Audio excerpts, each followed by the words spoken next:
Hey guys, it is Saturday, May 3rd, and you know what that means, Maryland Sheep and Wool. Alright, so parking was a little bit of a nightmare this year. I think I usually come later in the afternoon or on Sundays, but it's supposed to rain tomorrow and I have to work tonight, so I wanted to come early. I didn't get on the road quite as early as I wanted to. I wanted to be here like by 9 to get parked by 10. It's now 10:41, so you can see how well that worked out. But that's okay. So I just wanted to run you through kind of my plan for today. So as you know, going to a fiber festival without a plan is a really, really bad idea because you end up walking away with a lot more than what you need, and you don't necessarily put in your stash what's best for your stash, right? So last year I did a full like stash overhaul, not really overhaul, but like I went through everything and kind of got it all organized and kind of saw like what I was missing. You can check out my video from last year if you want to see that. But because I did it last year and I got my stuff organized kind of with plans for this year, I didn't have to do that this year. I've said this year like 12 times. We'll keep like a counter up here or something. But anyway, I did come up with a plan. I've got my handy dandy notebook and it's a short list this year. So instead of planning for like how much money I want to spend, like giving myself a budget, I instead try to find like projects that I want to make. So I'm going to look for yarn specifically for that project. That way I don't get distracted by all the shiny yarn that I don't need. And then if there's any like notions or things, I always put that in there as well. So the first project that I want to find some yarn for is the Getty Tee by Tanis Fiber Arts. So I'm really intrigued by this idea lately of more people who are coming out with items that are both crocheted and knit in the same garment. And so for this t-shirt, it's a split hem tee, kind of a boxy look, which I like, but the shoulders are granny squares. So I thought that would be really nice. So it is meant to be worn with a 6 to 10 inch positive ease.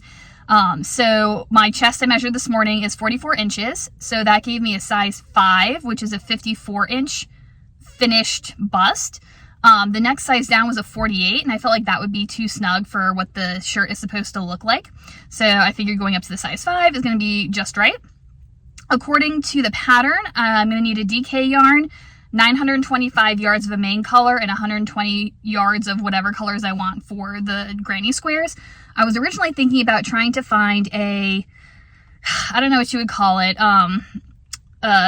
like a mini set, but I don't know how many DK mini sets exist. So we might just go with like a fun variegated color that goes with the mains. I don't know. We'll figure that out when we get in there.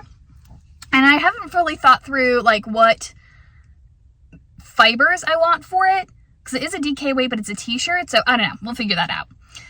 But then I also want to get yarn for the Traveler by Andrea Mowry. I want to do the hoodie version, not the crew neck. I want the hoodie version. And so just like the Getty Tee, this one's also meant to be worn with 6 to 10 inches of positive ease. And so again, that puts me at a size 5, I think. Again, it's a 54 inch finished bust, but this one does have a neck size down at a 50. So if I wanted to do a 6 inch positive ease instead of a 10 inch, I could do that, but it's a hoodie, so we want it to be bigger. So I think I'm gonna go with that. And this one calls for a sport weight yarn with 2,369 yards for my size. So those are my two big projects that I'm hunting for today. If I happen to pick up like a skein or two of just kind of like random whatever color show colorways, there we go, I wouldn't be upset, but those are the two projects that I'm hunting for. And I'm also looking for a bag with pockets for either double pointed needles and or crochet hooks. I have some bags from 5 to 6 Handmade, which I like, particularly, I can't even talk today, my one for interchangeable needle tips. But I really want kind of that same style for double pointeds and my crochet hooks. I have some of like the ones that like roll out, but I just don't like them. They're from Della Q and they're just not what I want. So I'm gonna see if I can find a bag like that. I want to get something from Cottontail Farms. I love their little bucket bags with like the little handle on it. And I also love their Harris Tweed stuff, but like every time I come, like for the last year, whenever I've seen them, I'm like, no, I'll get them at the next festival. And then they end up not being at the next festival. So that's kind of a hot mess. And then I'm always open to some stitch markers. So we'll see what happens with that. All right, so they like did the parking all funky. So I am like at the back of the Beyond, but then they didn't park anybody like next to us. So they like started parking people way out here and then funneling people straight again. So I don't know what happened there. And they also parked us. You can actually see like there's like the tire tracks, but we're like parked in the tire tracks. So I don't know I don't know. So we're just going to figure it out, but we're going to go. Bought my tickets online, so I've got them already loaded on my phone. Let's do it. Let's not do it. So I wanted to show you what was in my bag for today because I plan accordingly. So I have my notebook with my measurements and the yardage that I want. So that way I'm not on my phone all the time, especially if we get into some like bad cell reception sorts of areas. I did bring my Della Q bag, which is what I brought last year, but I probably should have gotten something a little bit bigger, but I didn't want like my tote bag. I don't know. It's what I brought. I should have gotten a bigger bag, but that's okay. I've got some napkins that I'm going to pop in here because carnival food never comes with napkins or utensils or plates. Also in my bag, I have an Easy Whip. I'll tell you more about this later. I have an Easy Whip. I have... Oh, that's my stitch marker. I lost that last night at work. I'm so excited. Oh my gosh, it totally just stuck to the outside of that. Okay. I have been working on it and I accidentally like paused at the beginning of the round and the stitch marker fell off and then I couldn't find it and apparently it stuck to the back of this because it's magnetic, so that's exciting. And then I have my little nail kit in case I get a snag. When you're shopping for yarn, you want nice nails, right? And then did I show you the little zipper pouch I brought out that has my scissors and my stitch markers and things for my whip. And then I have a pocket that has a debit card and some cash.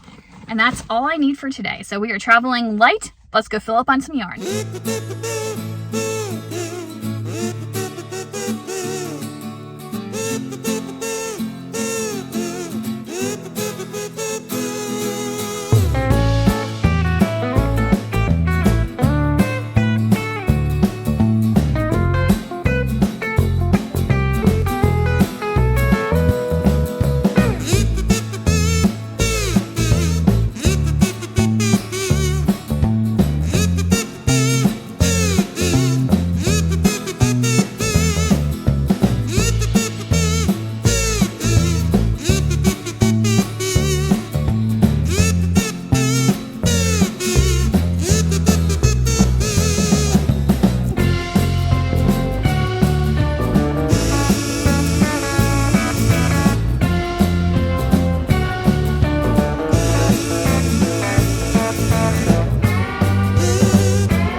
Guys, I am dying. I didn't think I was gonna be able to make it all the way to the hill.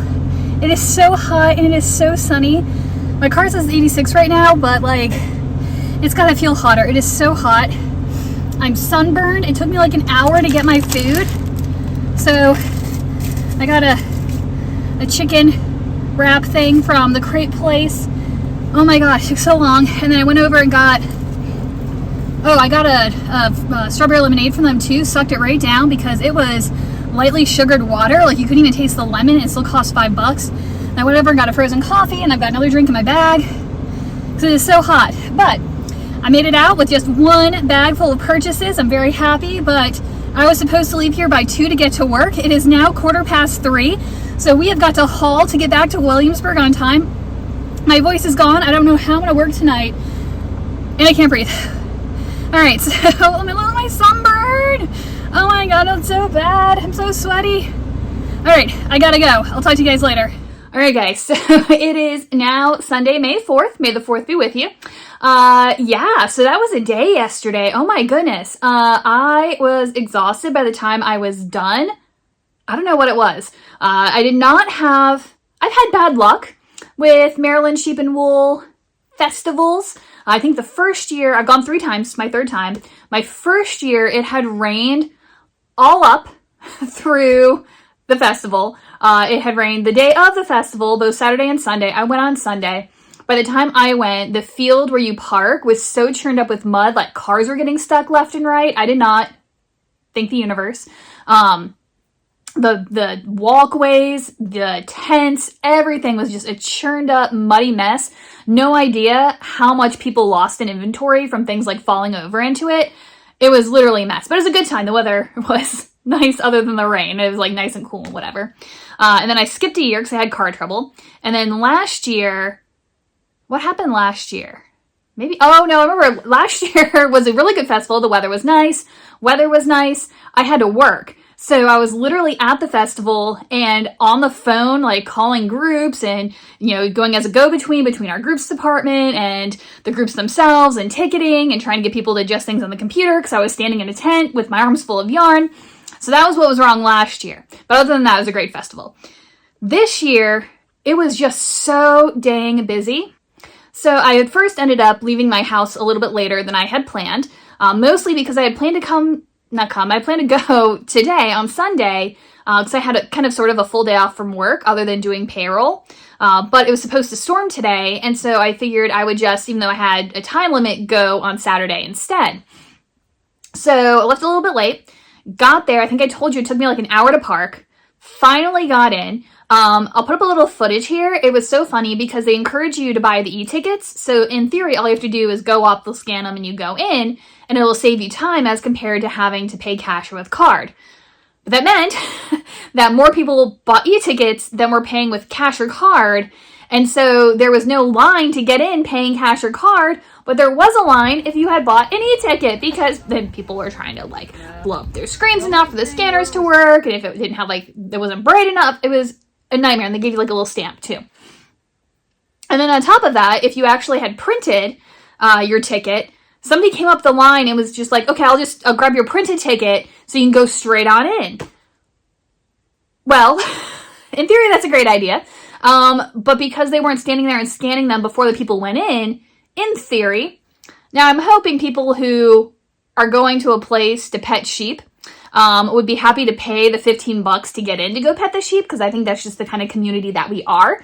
But there would be really nothing stopping you from printing 3 tickets off of the one that you purchased, because they weren't scanning them to check and see if they were different numbers. But yeah, so it took forever to get in. Well, that was fine. That was nobody's fault. It was just the way that it was. And then it was so crowded. I think so many people went on Saturday, because by the time I got there, it was like 10:30, maybe 11 by the time I actually got in there. So I was not there first thing at 8:30 in the morning. So people were continuing to pour in all morning.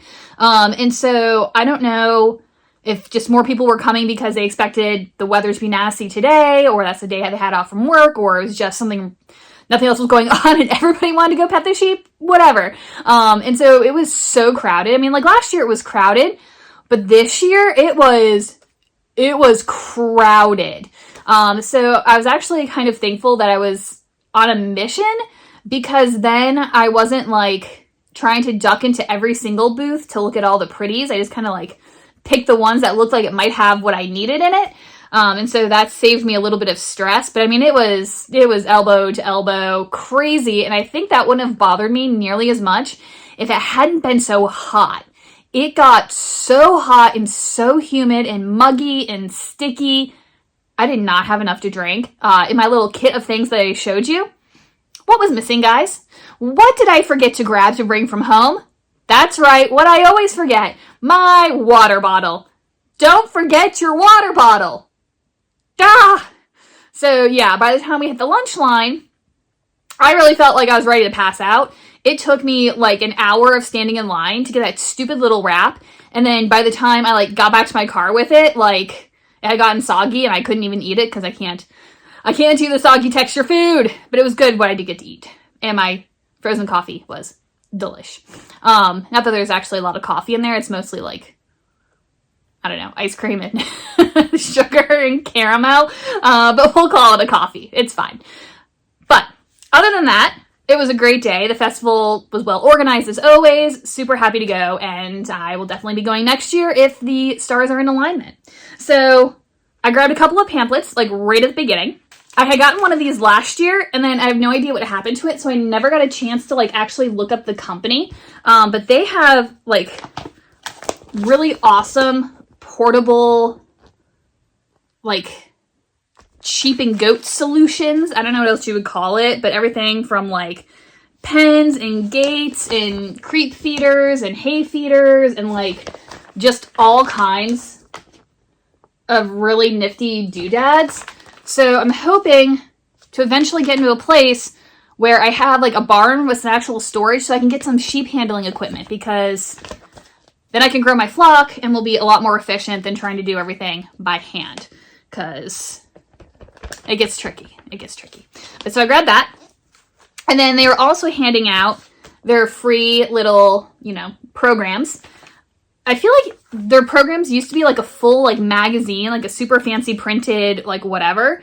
I'm not sad that they're smaller if this is a change, because I feel like this is less wasteful and it's probably a lot less expensive to actually print. So then they can use people's donations and the money from people who run ads and things like that in a much more productive manner. So no complaints there. I almost said no to this. Don't say no. Get the pamphlet, because number one, it has the snazzy little map on the back. And so when you get lost and you're like, where's the stupid main exhibition hall? You can remember that you gotta go past all the food all the way over here. And that's how you get to that. Because actually my first year I went, I did like the whole loop. And I was like, well, this is quaint, but I feel like I'm missing something. I missed the entire main building. I was so upset when I got home and I realized it. Ugh. But anyway, yeah, so it has that on the back.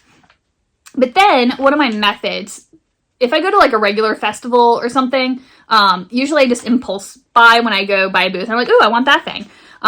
But when I'm at a place where I'm surrounded by stuff I love and would buy all the things from all the booths, what I like to do is go through and take pictures or videos of things that I like. And then that reminds me to go back to them later. Like when I stop for lunch, I usually like sit and scroll through all my pictures. And then that way I can make like final decisions. And then after lunch, go back and grab the things that I actually want. And if they're not there anymore, it just wasn't meant to be. That's how it works, right? And so in the inside, so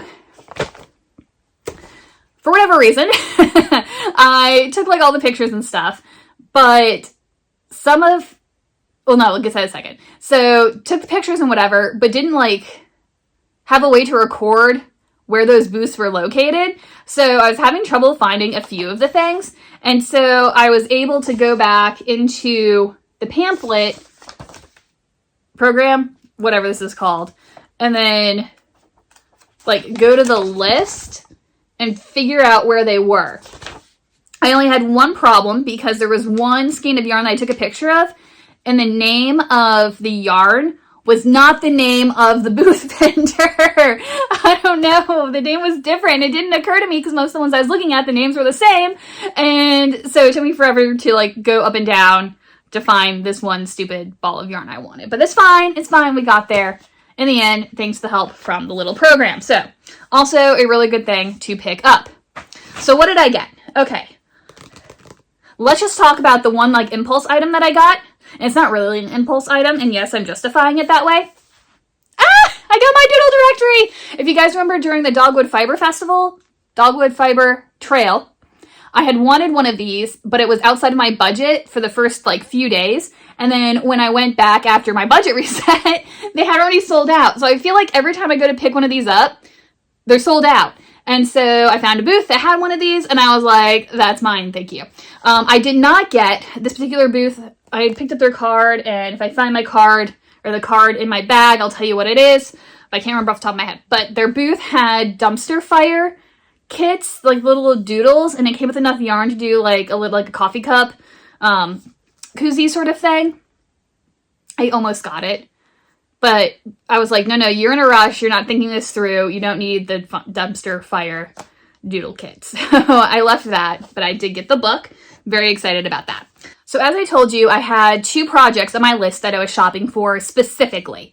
Now, last year when I kind of approached everything, I had a list of projects that I was interested in buying yarn for, but I wasn't really shopping for the yarn. So I had all day. I didn't have a time limit. I could be there until close. So I wasn't really in a rush. And so I was just ducking in and out of all the booths. And if I found a yarn I liked, I matched it up with a project, and that's how I made my decision. But this time I wanted to shop specifically for these 2 projects because I knew I had a limited amount of time, and I thought this would be a great way to focus my time and energy rather than getting distracted again by all of the pretty things. So my two projects, as I said before, were the Getty Tee by Tanis Fiber Arts. That's that split hem t-shirt with the granny squares on the shoulder. And then that's in a DK weight yarn. And then the Andrea Mowry Traveler, the hoodie version, that was in a sport weight. And so my idea for both of them, definitely for the Traveler, I wanted a yarn that was a little sheepier, had a little bit more of a bite to it. And I wanted something interesting for the Getty Tee. Not necessarily sheepy, like maybe sheepy, but like maybe a fun blend of something. I don't know. I didn't have a clear vision, but I didn't want just 100% merino. I wanted something else. I want something special with it. And so I used that to really kind of like focus my energy. And because of the sheepiness that I was looking for the Traveler, I tried to concentrate on looking at booths where they were mills or they had their own yarn milled rather than people who were just hand dyers. Now, there's nothing wrong. Preface this, there is nothing wrong with just being a hand dyer. I am just a hand dyer, although I want to mill my own yarn. Guys, we're working on it. It's a dream.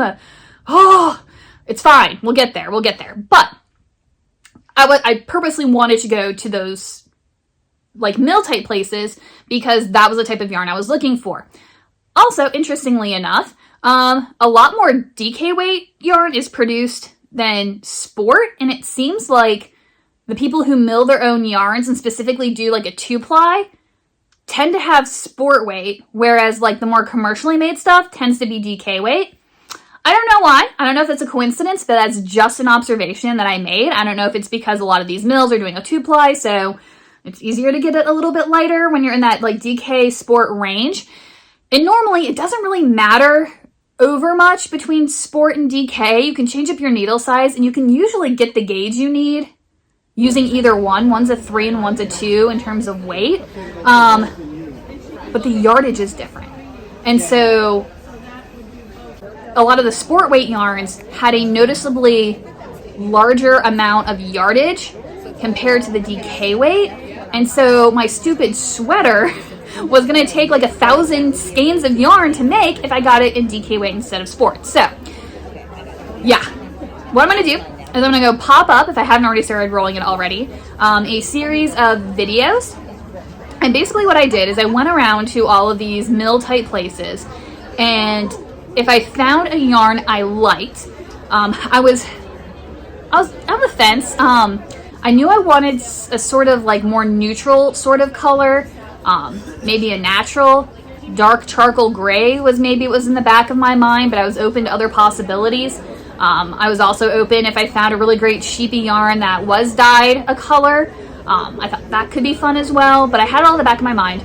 And so I would take kind of a video of the yarn itself, the tag, including the name of the company and all the specs, how many yards, grams, all of that good stuff.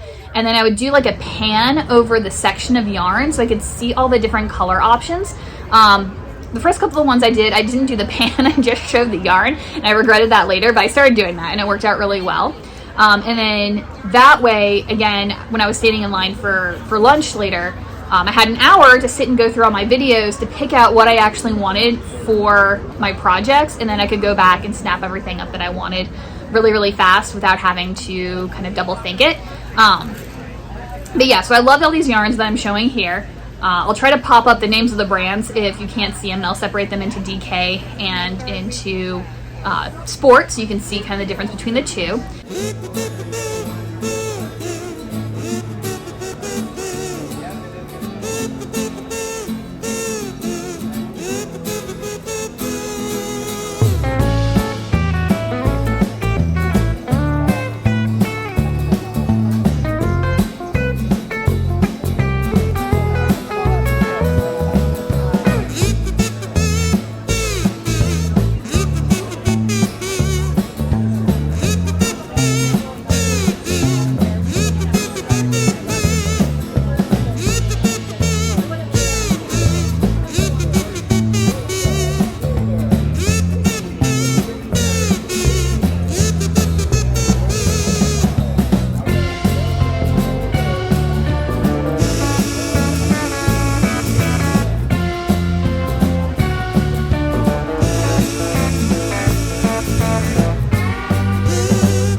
But in the end, let's look at my Traveler hoodie yarn first.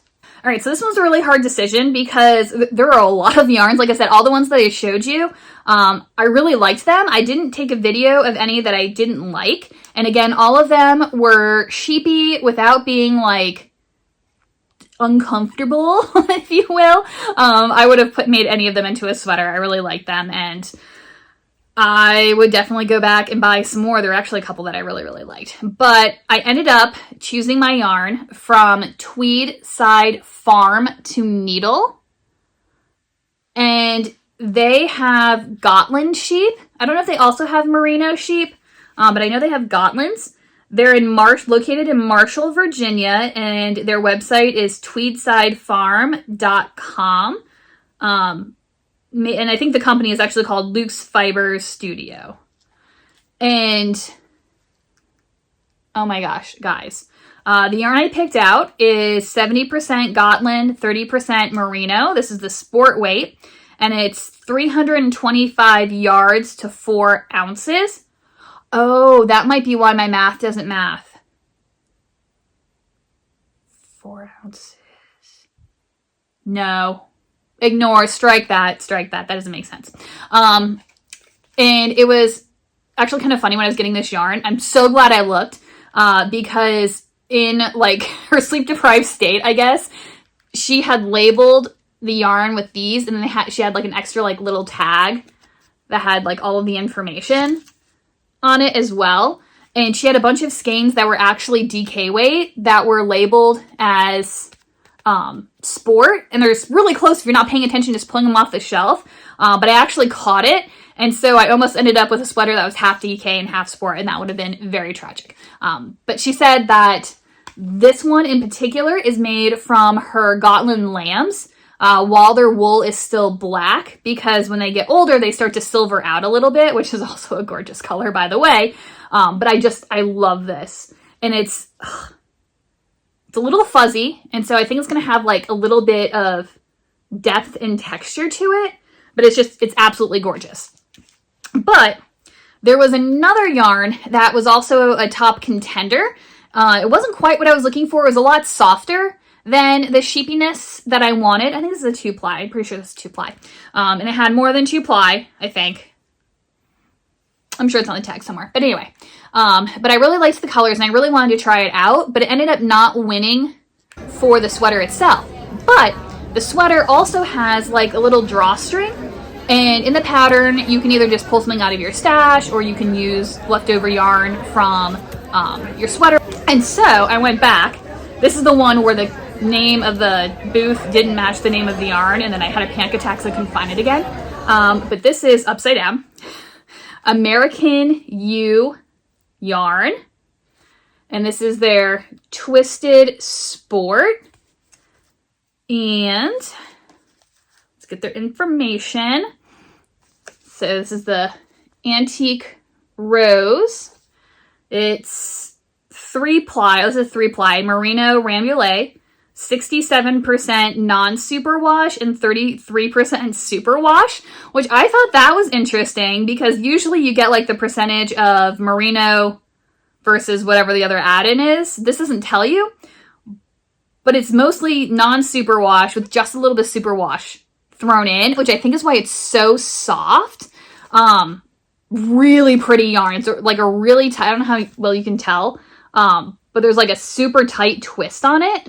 And it's nice. I like it. I really like it. And their little tag, I also thought this was kind of interesting. It says, sustainability is a way of life.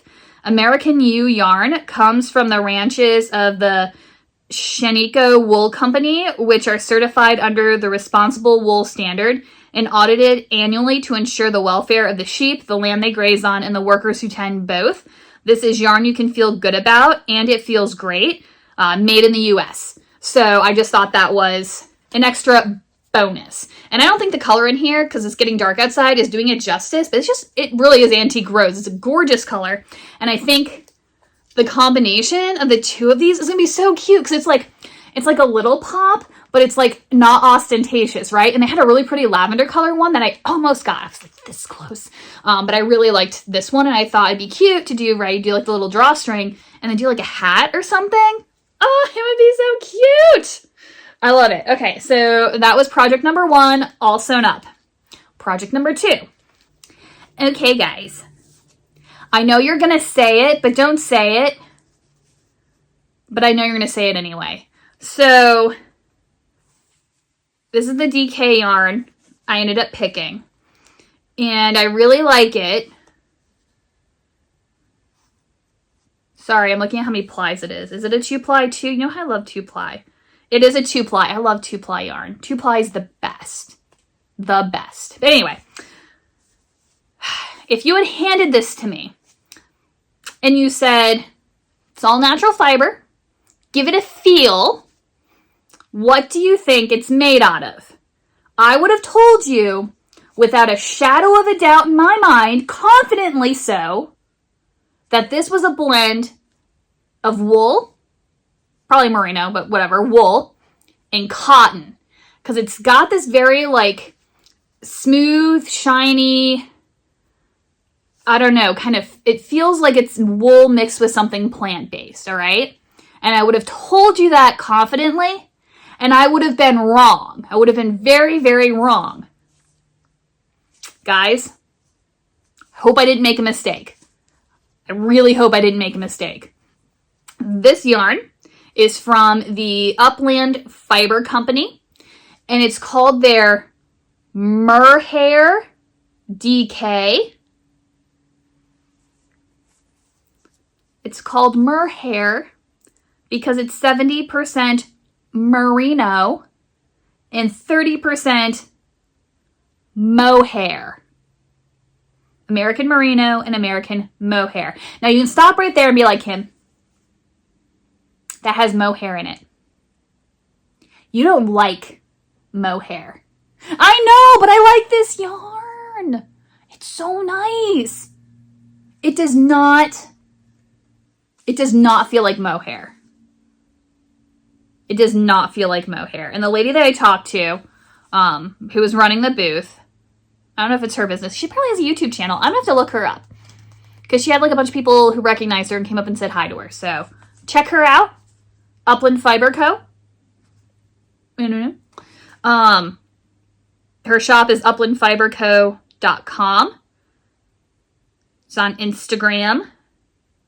She did not put her YouTube, but I'm sure you could probably find it. Farmed, scoured, milled, and dyed in the Northeast U.S. So, highly recommend. I haven't used it yet. I don't know how I feel about the mohair. I'm really excited about this yarn. Yeah, it's a 2-ply semi-worsted spun. So it's a DK weight, 280 yards to 100 grams. So, yeah, I needed 4 of these. My calculations for my size, I needed 3 point something. 3.3, I don't know. I needed 3 point something. So I got 4 of them. This is in the color Storm. And they had a really pretty gray color. I don't remember what it was called. They had one light gray called Pewter and a darker gray called something. I don't remember. And I almost got that one, but everything I have is gray. I love gray. I really do. But I wanted something that I didn't have another color of. Like, I always get the same stuff. But I wanted it to be something that I loved. And they had, like, a neutral, but it was, like, really close to, like, my skin tone, but, like, also kind of yellow. And I was like, that's just not going to look good with me. And they had a light pink that was pretty, but I was like, that's not really me either. And then they had a few shades of, like, blue in the middle. And they had a really pretty, like, more of a purpley color one. But I liked this more kind of blue periwinkle. It has a little bit of a purple in it. I actually stood there because I was wearing black jeans, and I was comparing all the different color blues to my black pants to see which one looked best with the black pants. And this color looked best with the black pants. So that's what we went with. And then I was trying to decide, because the granny squares on the shoulder in the pictures, they're like a traditional granny square where each round is a different color. And so I was like, maybe I can find some mini skeins that are DK weight. And I did. I had actually, well, I'll get to that in a second. So one of the other things I was doing as I was going around, I was finding a lot of, I'll pop up video. You'll be able to tell what I'm talking about. Yarn that looks like Spin Cycle but isn't Spin Cycle, that has like the 2 different color plies that are applied together and it color shifts throughout. And I was like, rather than getting a bunch of different colored minis, why don't I get one skein of like self-changing, like I didn't want self-striping, so I couldn't find any DK like that anyway. But like this, like the Spin Cycle-esque type of yarn, if you know it, if you know, you know. And so I thought that would look cute because then each square would be different, but I wouldn't have to weave in 10 ends for every square, which is right up my alley. And I did find one type. Was it from Utopia? It might have been from Utopia. And they actually had mini skeins of their yarn that's like this in a DK. But I was like, I don't want to buy like 5 of those, and then no. So I ended up going with, and I'm glad the fact that like I got all these types of yarn that I've never used those companies before. I'm like completely unfamiliar with them, so I'm excited to try it out. And this company had a double booth. I can't remember. If I can find it in my pictures, I'll like pop up the other name. And so they're in there together and the yarns were related. So I'm kind of wondering if it's like one family and they let like their daughter like do their own colors and stuff, which if that's true, I think that's really awesome. But it's Lily's Fiberworks. Oh, it's Schweitzer's Fibermill.com and Schweitzer. I'm totally butchering that. I so apologize. I'll put the name up here though, was the other half of the booth. So I bet this is like a subset of that one. So this is 100% superwash merino DK and it's got about 230 yards. And that should be enough. It only needs about 120 yards for the granny squares in my size. So this should be perfect. And look how pretty it is. I did go with purple. And you're like, Kim, all your stuff is purple. I know! I tried to find another color I liked, but this one I really liked. It is so pretty. I don't think any of these had like colors on them. And you had to kind of like look through because kind of like with Spin Cycle, each skein is like slightly different.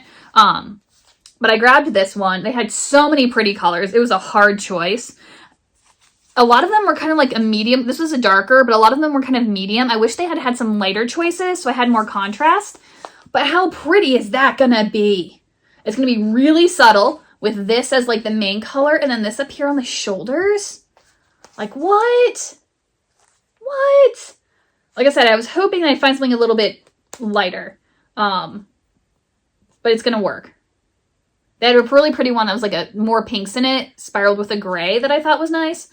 But this one, it's hard to tell in the dark, but it's got some blues in here that are actually very close to the blues in here, but without being too exact. So I'm so excited by this color combination. So yeah, so that's 4 new yarn brands that I've never tried before. So super excited to give that a go. So yeah. So now, May knitting plans, guys. So I told you in my last video how I ended April. Had my 2 finished projects, which were the Muscle Blower hat and the 4 Granny shawl, or scarf or whatever it is, wrap thing. And I told you that my plans for May were going to be the Kuma cowl using the 29 Bridges one-of-a-kind sock set and their whatever their fluffy yarn was called. And then I also wanted to do the Cowl Girl knit along, or make along.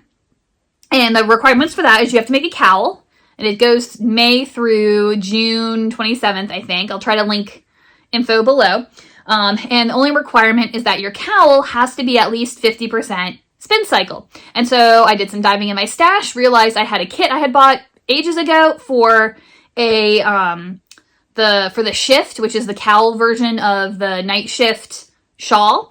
And so I was like, boom, perfect. Neither of these things are on my wish list for the year, but one of them gets rid of yarn that's literally been in my stash for I don't know, how long ago did the shift come out? Because that's how long it's been sitting in my stash.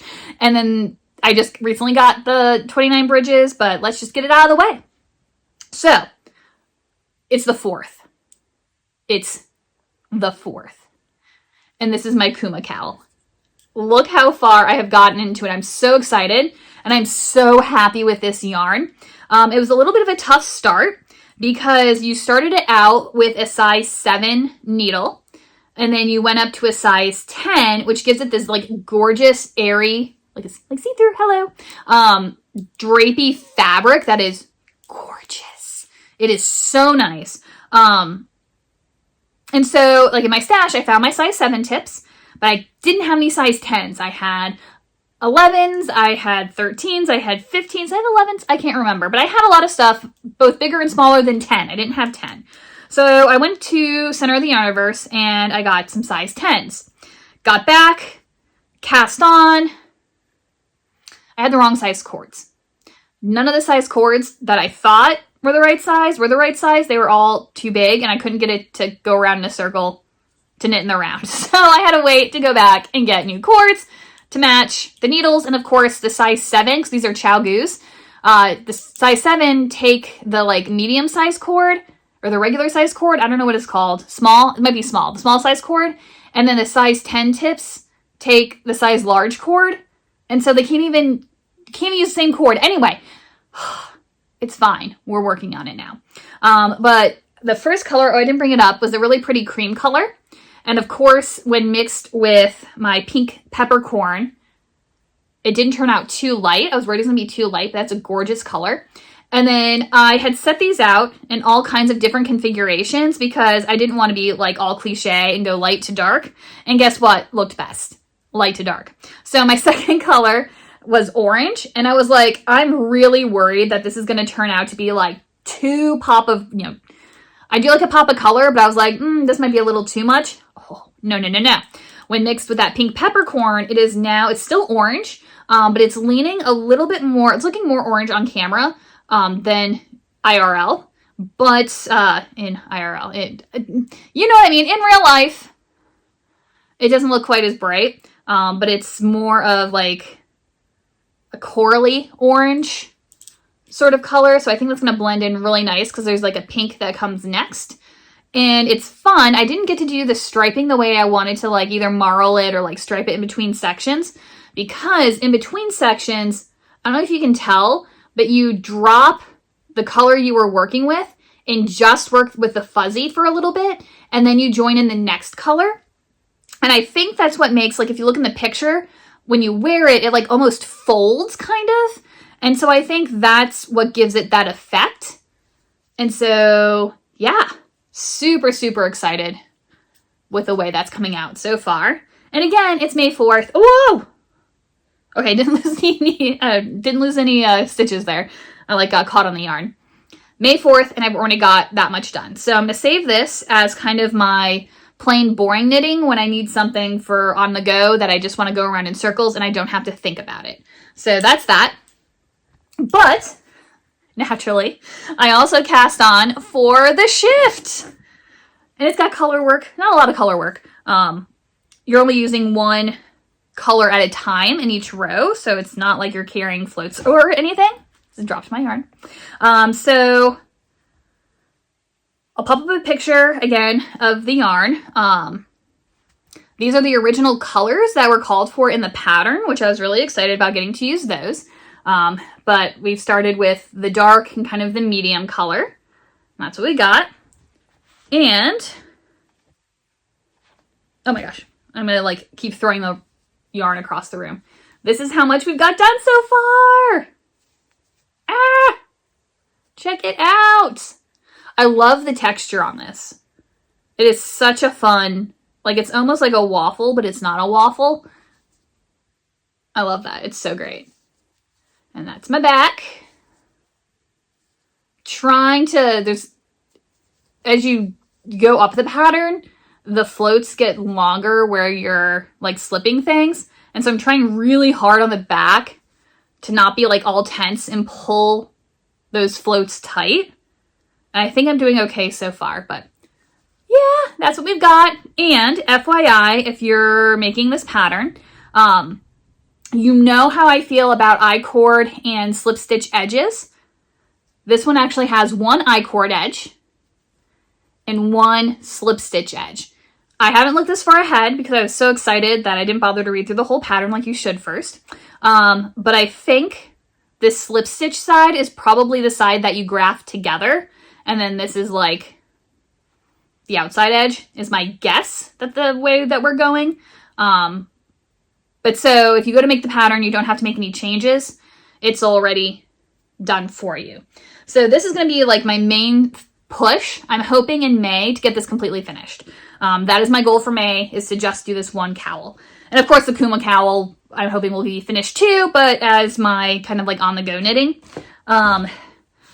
This week is going to be all crochet work for market prep because second Sunday for May is coming up this next Sunday. So I want to be able to have, I'm hoping it's not too busy at work so I can maybe take a couple of days off and just sit and crochet because May is going to be absolutely crazy and I just want to be as productive as possible. So that was Maryland Sheep and Wool. That was the introduction to my goals for May knitting, and I will check in with you guys another time when we get ready for market prepping our crochet work for the upcoming market this upcoming Sunday. So I'll see you guys next time. Bye.